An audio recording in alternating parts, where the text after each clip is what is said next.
In the runway, we have a 500-ton metal tube, and it somehow flies. Now, if you think you already know why, there's a really good chance you were taught it wrong. Because the internet is flooded with AI-generated videos and diagrams like this one that completely misconceptions how planes actually fly. But why is it wrong? First of all, wings don't perfectly take off horizontally. They're tilted into the airflow. Secondly, these diagrams claim the air must magically meet at the exact same time at the trailing edge. Hence, the equal transit time theory doesn't even exist in my aerospace program. And Bernoulli's principle, which is real, is applied wrong here. Completely wrong, which is misleading you. So how does a wing actually generate lift? Correctly. Let's start with something nobody shows you in those diagrams. The wing is never flat to the air as the aircraft climbs. It's always tilted.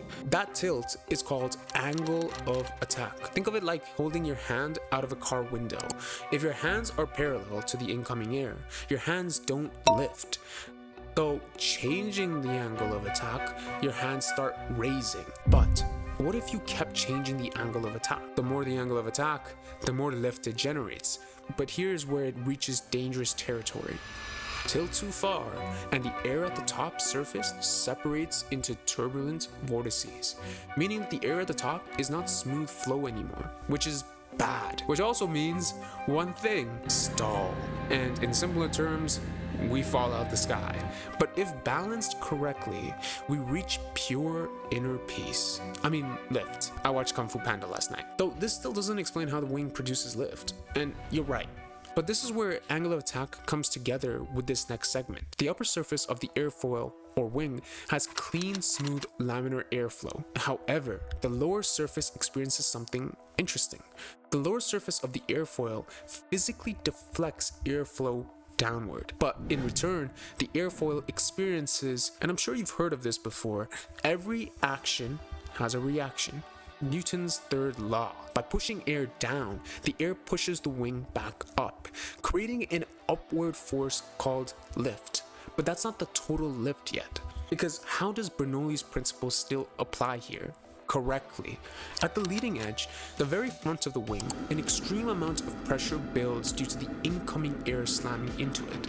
But as airflow curves over the top surface, it accelerates downward to the trailing edge. Faster air, lower pressure. But does this same effect take place at the bottom surface? No.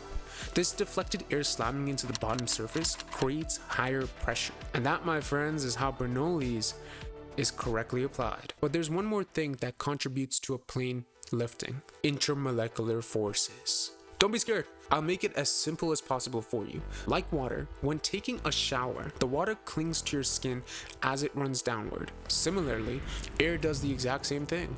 Due to skin friction of the surface pulling air molecules in, and the air molecules are attracted to each other in layers, creates a boundary layer where the airfoil's top surface pulls the air molecules, and those air molecules pull those air molecules, and those air molecules pull those air molecules, hence the Coanda Effect.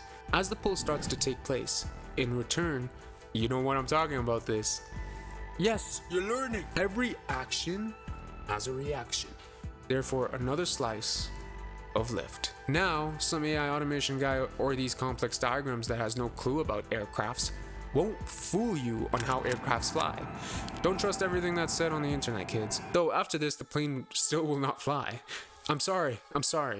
This is because we're missing a crucial control system of the plane. Without it, it will cause stall, because the aircraft will collapse on its tail if it doesn't have it. Those control systems are flaps and slats. Yes, it's true, the aircraft can lift the plane, but not in a controlled manner. Remember that graph at the start? Being below the maximum lift is the golden rule. Any more is a disaster. Flaps control the lift coefficient by extending the wing at lower speeds. Slats are the most amazing part of the plane, in my opinion, especially because of turbulence procedures.